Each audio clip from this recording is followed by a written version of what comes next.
Petit Jornal. Inteligência e irreverência em doses diárias.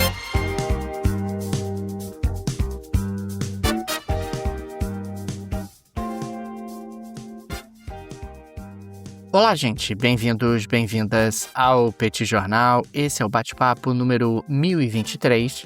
Estamos gravando numa live no YouTube do Petit Jornal. São exatamente 17 horas e 29 minutos da quinta-feira, 19 de fevereiro de 2026. Cá está a dupla de costume, a dupla que você conhece de cor.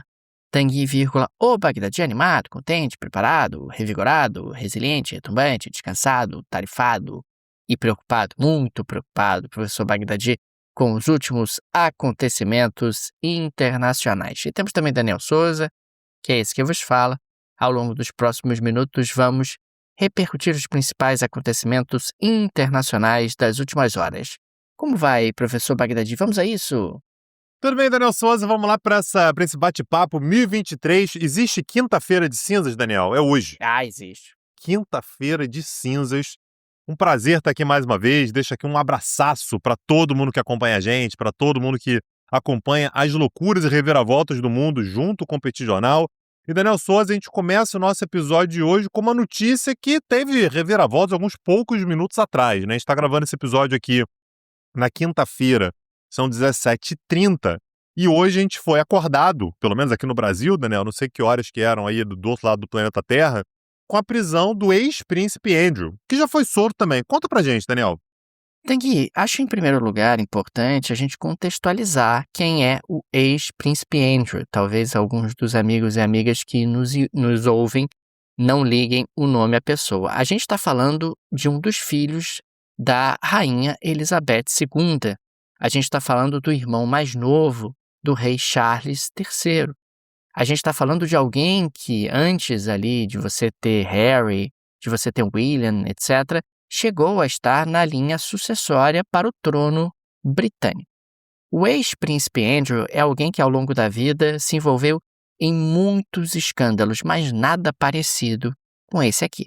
A gente está falando do príncipe Andrew, do ex-príncipe Andrew, porque a família real acabou afastando ele do seu cargo nobiliárquico, sendo envolvido no caso Epstein.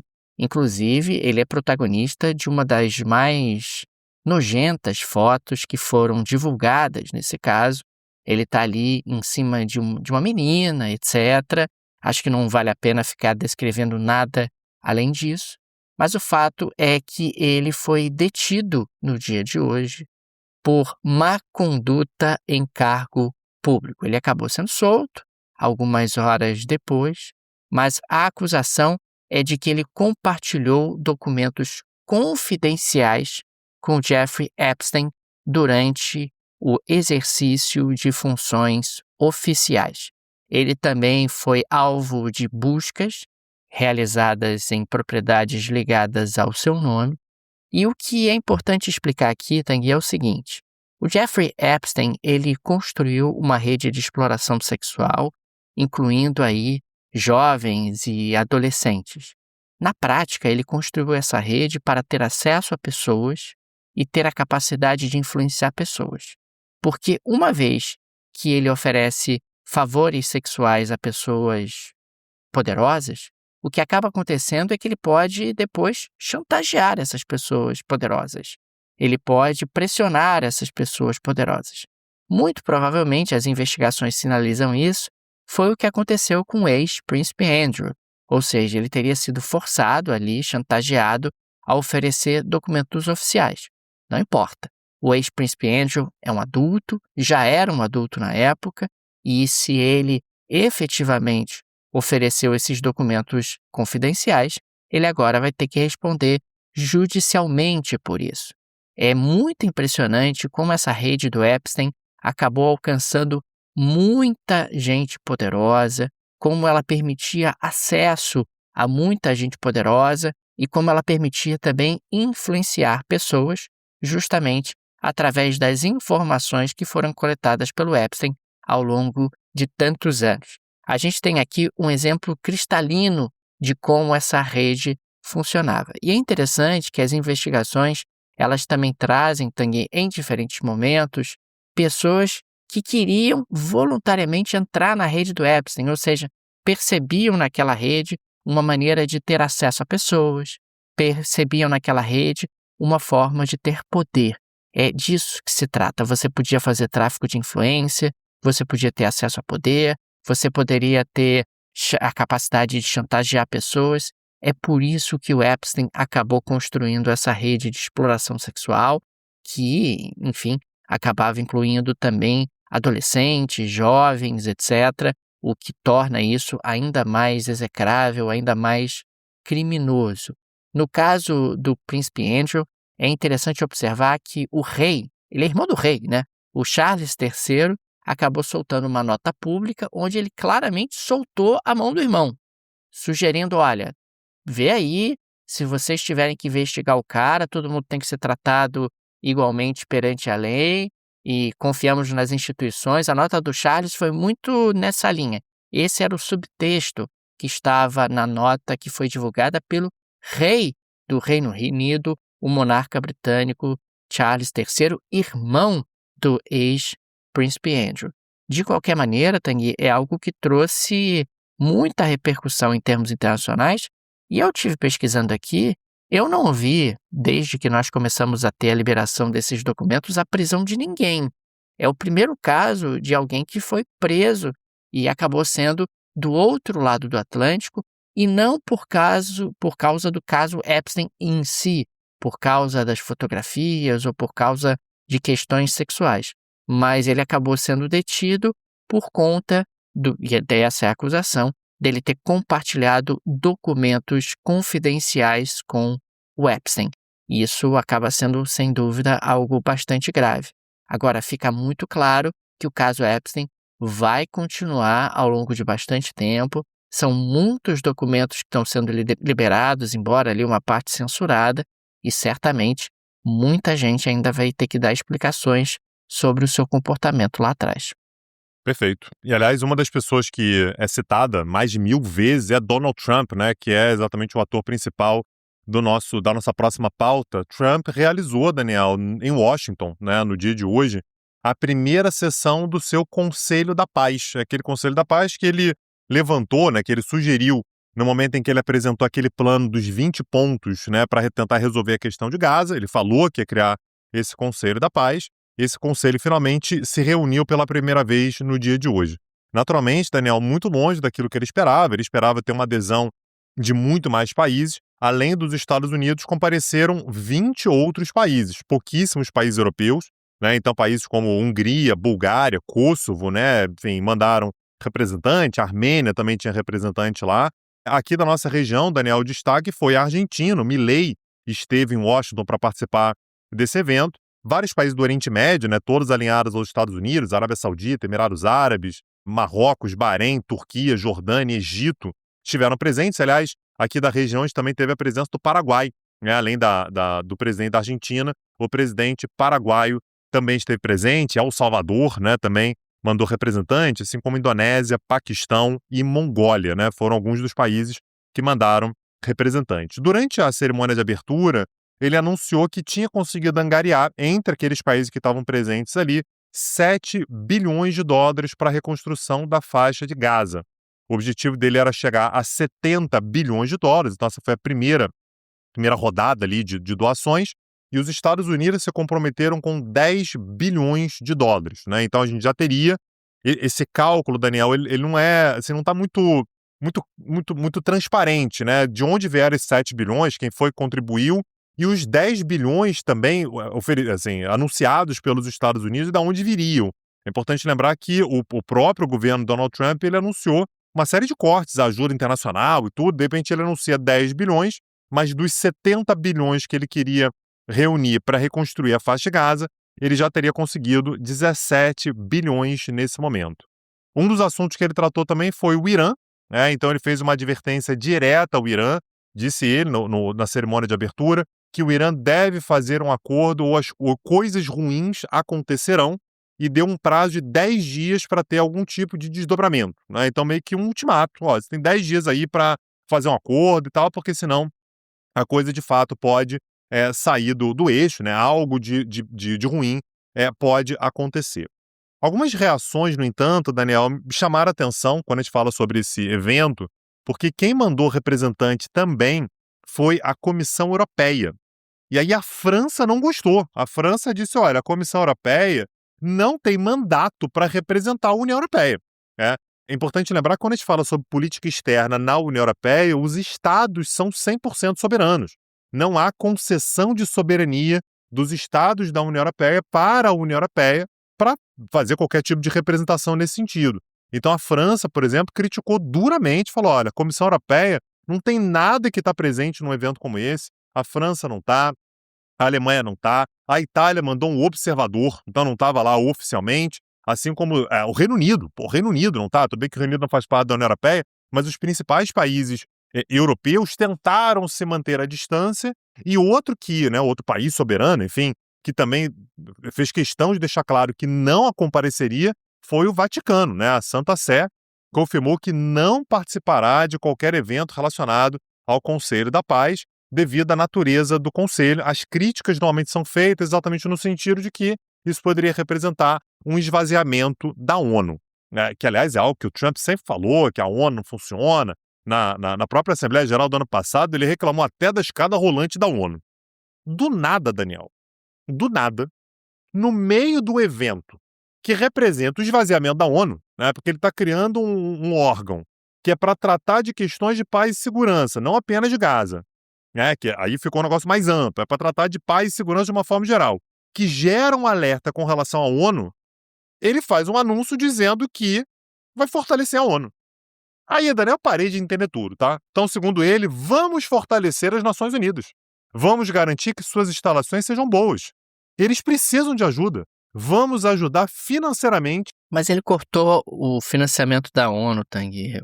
Aí eu tô sem entender também. Aí o pessoal ouve o Petit Jornal falando assim, pô, vou buscar lá no Petit Jornal explicações. Porque eu quero entender o que está acontecendo. Meu amigo, você que está ouvindo a gente, eu também quero entender. Porque eu também me perdi completamente, porque o negócio dele era, a ONU não funciona, vou criar aqui um negócio paralelo para não precisar mais da ONU. Durante o evento de abertura desse negócio que é para superar a ONU, o que ele me diz é, a gente vai tornar a ONU viável. Não, a ONU está sem dinheiro, vamos ajudar a ONU. Ele cortou o financiamento, os Estados Unidos estão devendo quase 2 anos, né? Equivalente ali à contribuição dos Estados Unidos para a ONU, estão devendo quase 2 anos de contribuição para a ONU. E de repente ele disse que a ONU, Daniel, tem um grande potencial. Grande potencial, Daniel. Eu falo normalmente de um jogador de 16 anos, que está aparecendo ali, tem um grande potencial. A ONU tem 80 anos. Então, Daniel, sei lá o que vai acontecer, da onde que o Trump tirou isso, mas segundo ele, vai ter grana para a ONU aí, então só para ficar tranquilo. Uma hipótese, Tanguy, é que nós tivemos aí um Conselho da Paz bastante esvaziado em relação ao que o Donald Trump esperava inicialmente. E esse esvaziamento tem relação direta com algo que foi apontado por muitos países, que é, olha, esse conselho ele esvazia a ONU. Talvez o Donald Trump esteja querendo dizer o seguinte, gente, pô, vocês que não estão participando do Conselho da Paz porque acham que o Conselho da Paz esvazia a ONU, não é verdade. Não é verdade. Vamos fortalecer a ONU, vamos ajudar a ONU. Então venham para o Conselho da Paz, o meu magnífico Conselho da Paz, porque ele não esvazia a ONU. Quem sabe numa próxima reunião, ele com esse tipo de argumento poderia convencer mais países a aderir ao Conselho, algo que até agora não aconteceu. Outra possibilidade também é amanhã ele esquecer disso, né? Amanhã ele esquecer disso que ele falou da ONU aí e seguir como se nada tivesse acontecido, porque seria muito fácil também dizer assim, então você vai fortalecer a ONU? Porra, então vamos discutir na ONU, não precisa nem do Conselho da Paz. Então é muito contraditório, né? No meio disso tudo, você falar sobre fortalecer a ONU, né? O Trump ele tá deliberadamente boicotando a ONU e de repente ele solta uma declaração dessa. Outra hipótese é que ele esqueceu que ele falava mal da ONU. Pode ser também. Porra, e a ONU, hein? Porra, a ONU é ótima, adoro a ONU. A ONU vai ser fortalecida por nós e tal. Pô, maravilhosa, vamos botar dinheiro na ONU. Ele pode ter esquecido também que ele falava mal da ONU e que cortou o financiamento dela. Agora, Daniel Souza, aproveitando que a gente está falando aqui sobre temas internacionais e tal, e a gente sabe como é que a geopolítica ela é impactada por geopolítica, né? Por tecnologia, né? A geopolítica é impactada por tecnologia. A gente tem como nosso parceiro, a gente é muito orgulhoso dessa parceria, a Alura, que é a maior escola de tecnologia do Brasil. A gente está aqui no iniciozinho do ano, né, Daniel? Então acabou o carnaval, o ano no Brasil oficialmente começou, e talvez você tenha como um dos seus objetivos agora, para o ano de 2026, conseguir melhorar sua posição no mercado de trabalho, né? de repente você está querendo mudar de área e passar a ter uma tecnologia um pouco mais próxima. Você pode estar querendo trazer tecnologia para a sua área de trabalho. Tenho certeza que não importa em que área você trabalha, certamente a tecnologia pode te ajudar de forma prática, de forma até de compreensão da tecnologia de uma forma geral. Ou pode ser que você já trabalhe com tecnologia e queira se capacitar ainda mais. E fica um recado, Daniel. A Alura está oferecendo descontos de até R$ 2.000 de desconto, com até R$ 2.000 de desconto antes da próxima mudança de preço. É a última chance, tá? São os últimos dias, mas aproveita, não deixa passar. O link está na descrição desse episódio. Repito, até R$ 2.000 off para você se tornar aluno da maior escola de tecnologia do Brasil. Se isso é algo que está na sua cabeça, você precisa dar uma olhada. O link está na descrição desse episódio. Não perde essa oportunidade de ter acesso aos cursos brilhantes que a Alura oferece, que eu tenho certeza que podem te ajudar, não importa em que área você trabalhe, qual seja a sua área de formação, qual seja a sua idade, não importa, certamente a Alura pode te ajudar. E é interessante, Tanguy, que muita gente às vezes fala assim, puxa, estou perdido na área tecnológica, o que está acontecendo? Quais são as mudanças? Quais são os conhecimentos que eu preciso ter para me manter atualizado no mercado de trabalho? Alura.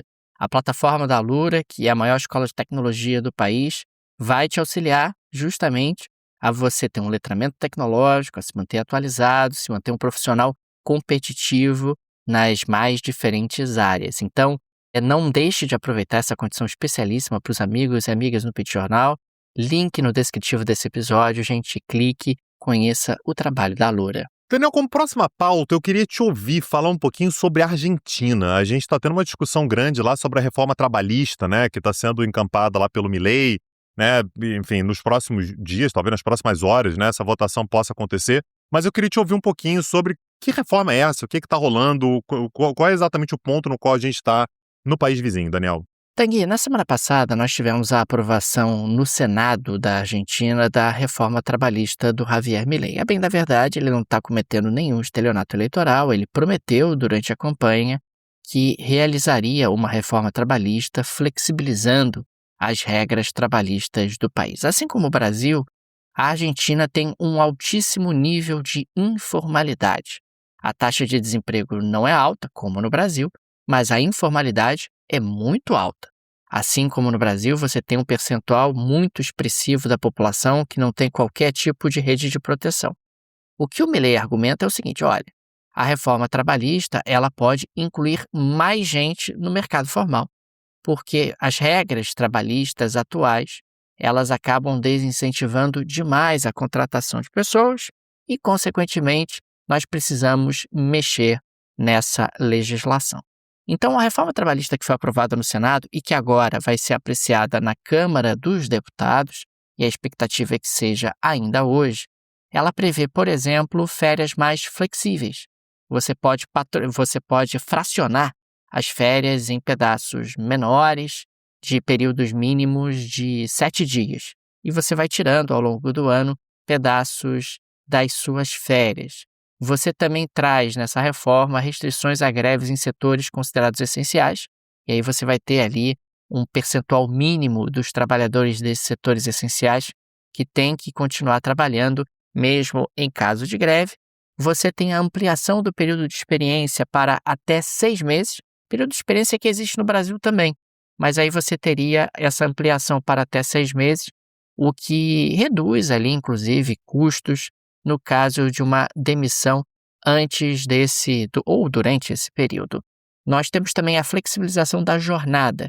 A reforma prevê que você possa ter uma jornada estendida até 12 horas com a compensação em outros dias.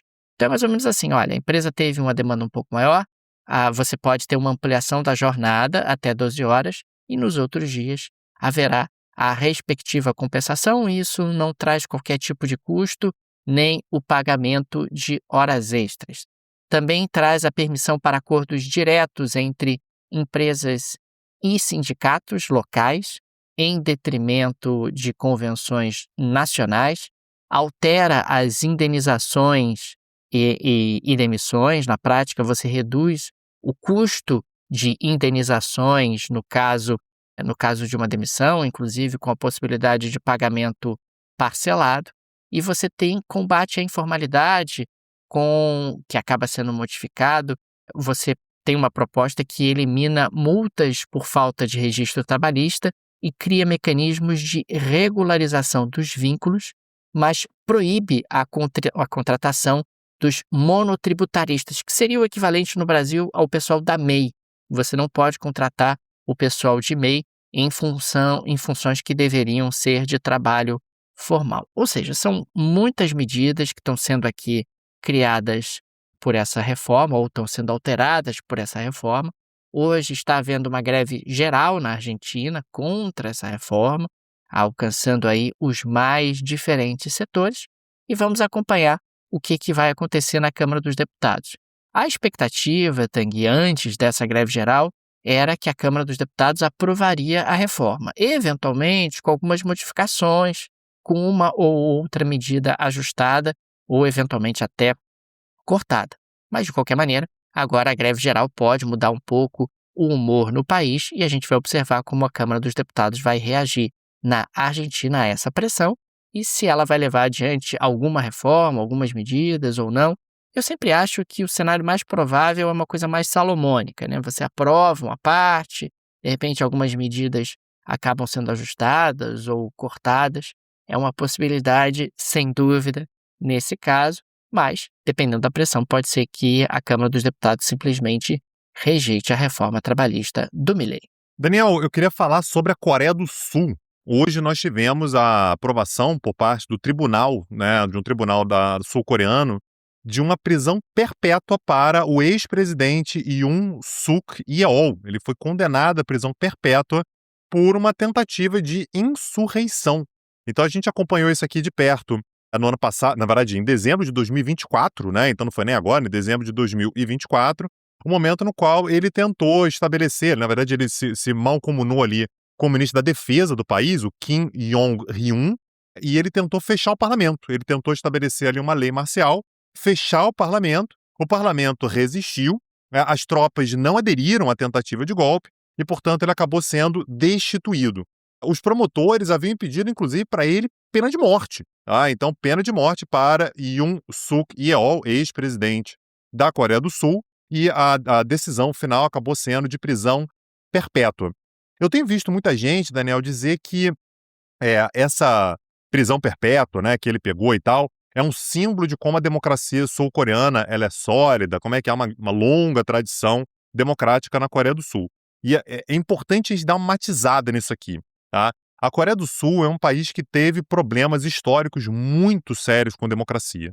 Uma quantidade enorme de golpes, uma quantidade enorme de assassinatos, né? Assassinatos políticos, assassinatos, inclusive, de presidente. E a Coreia do Sul agora ela tenta dar uma demonstração de que, olha, aqui a democracia ela é sólida. A tentativa de golpe, né, que aconteceu em dezembro de 2024, quando você olha para a história da Coreia do Sul, ela é absolutamente coerente, né? Isso já aconteceu algumas outras vezes. Então, o recado que a Coreia do Sul tenta passar é: a gente não tolera mais. Durante muito tempo, isso aqui era considerado ok, né? Então, o ex-presidente vai tentar uma lei marcial, vai tentar fechar o parlamento e tal, e vai ficar por isso mesmo. Então, a tentativa agora é exatamente de mostrar que isso não é mais tolerado na Coreia do Sul. Então, o ex-presidente pegou prisão perpétua e o ministro da Defesa, né, que agiu junto com ele, né, o Kim Yong-hyun, pegou uma pena de 30 anos de prisão. Então, aqui a ideia era exatamente tentar passar uma medida exemplar, né, para que isso não se repetisse.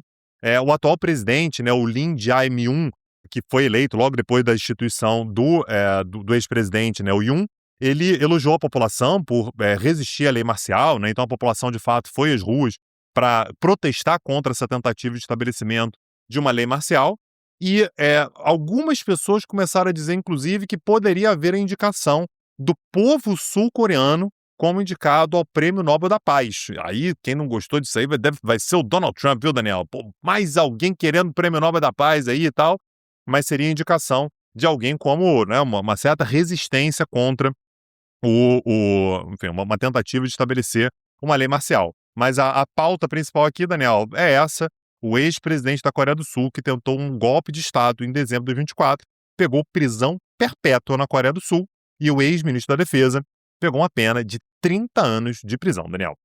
Rapaz, que loucura, hein? O cara tentou um golpe de Estado e foi pra cadeia. Maluquice, né, cara? É um Caramba. negócio complicado isso aí.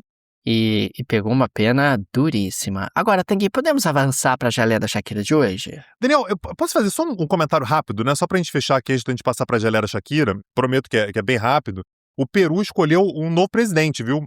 No dia de ontem, né? No episódio de ontem, a gente falou que o ex-presidente, né? O José Herrera, que era presidente ali do Congresso, estava ali interinamente, ele foi destituído e, portanto, hoje o Peru elegeu um novo presidente, um presidente que pertence à sigla, né? Ao partido Peru Libre, Daniel, que era do ex-presidente, inclusive Pedro Castilho, que é o José Balcázar, né? Então, um presidente da esquerda peruana, e foi eleito por 60 votos. Na verdade, ele foi escolhido como presidente do Congresso, e, portanto, ele acumula a função como presidente do parlamento e fica na presidência, portanto, até o dia 28 de julho.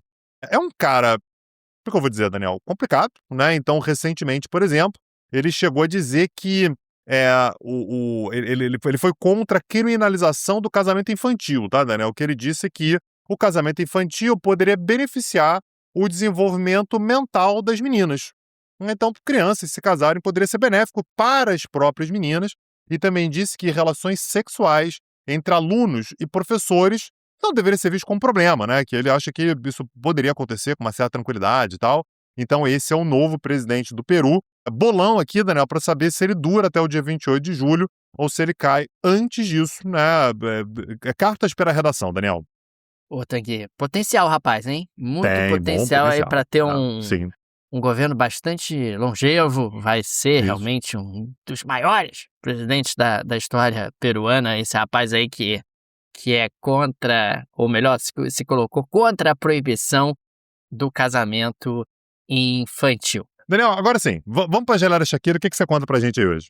Tanguy, na geleia da Shakira de hoje, nós temos aqui a Casa Branca, nessa semana de Valentine's Day, produzindo cartões amorosos, cartões realmente que podem, de alguma forma, mexer com o coração das pessoas. O interessante é que esses cartões teriam sido de criação do próprio Donald Trump, junto com seu subchefe de gabinete e também com o diretor adjunto de comunicação. Ou seja, o Trump não tem nada para fazer. Vamos fazer piadocas aqui, vamos fazer os cartões aqui, porra, engraçadinhos, de Valentine's Day. Porque afinal no hemisfério norte é Valentine's Day, foi Valentine's Day nessa semana de carnaval. Aí você tem lá, por exemplo, uma imagem do Maduro, e aí tem a mensagem: você capturou o meu coração, né? Oh, que coisa amorosa esse cartão de Valentine's. Temos também lá uma figura democrata e dizendo assim: o meu amor por você é tão forte quanto o amor dos democratas pelos imigrantes ilegais, para mostrar justamente que os democratas são imigrantes ilegais. Aí tem um cartão, rapaz, com a Groenlândia, e aí tá lá escrito assim: é tempo da gente definir o nosso relacionamento. Rapaz, é a cafonice que a Casa Branca acaba produzindo com o objetivo de projetar as pautas de política internacional do Donald Trump. Então sobrou para todo mundo, sobrou para Maduro, sobrou para Groenlândia, sobrou ali para os democratas. E eu acho interessante porque deve ter uma reunião para isso. Pô, os caras tudo pegando fogo, pô, Irã, não sei o quê, complicações diversas. E a Casa Branca se reúne e fala: pô, vamos fazer aqui um negócio. Pô, vamos fazer uns cartões. Esse vai ser bom, hein? Esse vai balançar. Pô, os cartões de Valentine's Day. E a gente coloca aqui uma série de temas, ideias, gente. Tragam ideias aqui pra gente fazer esses cartões e divulgar através da própria Casa Branca. Que loucura, que momento, professor Bagdadi. Daniel Souza, para encerrar esse nosso episódio aqui, só deixar um alerta, né, que aparentemente estão rolando notícias aí de que os Estados Unidos estão na iminência de fazer algum tipo de ataque ao Irã. Não dá para saber se isso de fato vai acontecer, mas só deixar um alerta aí, né, Daniel? Sabe-se lá o que pode acontecer. A movimentação de embarcações e de aeronaves, Tanguy, sugere que sim, né? Que pelo menos está sendo cogitado muito fortemente. Tem gente falando na possibilidade disso acontecer antes dos 10 dias, né? Que você fez referência no episódio. O que não seria a primeira vez, né? Que o Donald Trump dá um prazo, sim, e antes do prazo já ataca. Ou então deixar tudo pronto para mostrar para o Irã que está pronto, né? Que enfim, é melhor você negociar logo porque eu estou pronto para fazer alguma coisa. Enfim, a gente vai monitorar aqui, vamos acompanhar para ver o que pode acontecer ao longo das próximas horas. Mas vai ficar aqui o super agradecimento e deixar um recado aqui, Daniel, que quase tudo que a gente falou aqui tem algum curso lá no Peticursos. Quer saber mais sobre Coreia do Sul? Meu Deus, na Coreia do Sul tem problemas democráticos, eu tinha impressão de um país estável e tal. Tem um curso inteiro sobre Coreias, né? Sobre a Coreia do Sul e a Coreia do Norte. A gente conta a história dos dois, a gente fala sobre a economia dos dois. Tá lá, peticursos.com.br. Você quer saber mais sobre Estados Unidos, você quer saber mais sobre tudo que está acontecendo por aí, você tem um curso paralelo. Você quer saber sobre o Oriente Médio, quer saber sobre o Irã, tem curso lá sobre o Irã também. Acessa lá, peticursos.com.br. Daniel fez referência agora há pouco à Groenlândia, né? Até com um cartãozinho de Valentine's Day. A gente vai ter uma aula gratuita na próxima terça-feira sobre a Groenlândia, né? Essa nova obsessão de Donald Trump vai acontecer na próxima terça-feira, às 19 horas. O que não falta é conteúdo lá no Peticurso. Acessa lá, peticursos.com.br. Fica também o nosso agradecimento aos apoiadores e apoiadoras do Petit Jornal.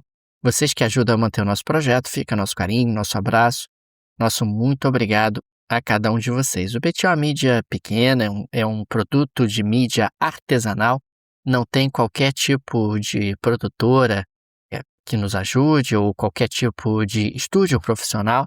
E, nesse sentido, o auxílio de nossos apoiadores é de fundamental importância e fica aqui o nosso agradecimento a cada um deles. Se você também gosta do nosso projeto, se ele faz diferença na sua rotina, considere nos apoiar. No descritivo desse episódio tem várias alternativas. Tem a chave Pix, está no descritivo desse episódio, uma forma prática e instantânea de apoiar o Petit Jornal. Você pode, inclusive, ativar o Pix recorrente, chave Pix no descritivo desse episódio.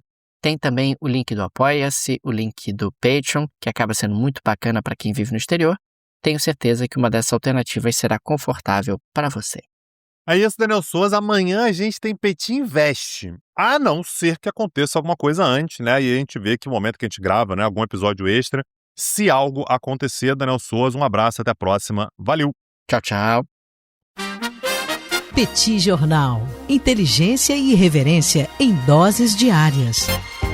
Acesse www.petitjornal.com.br.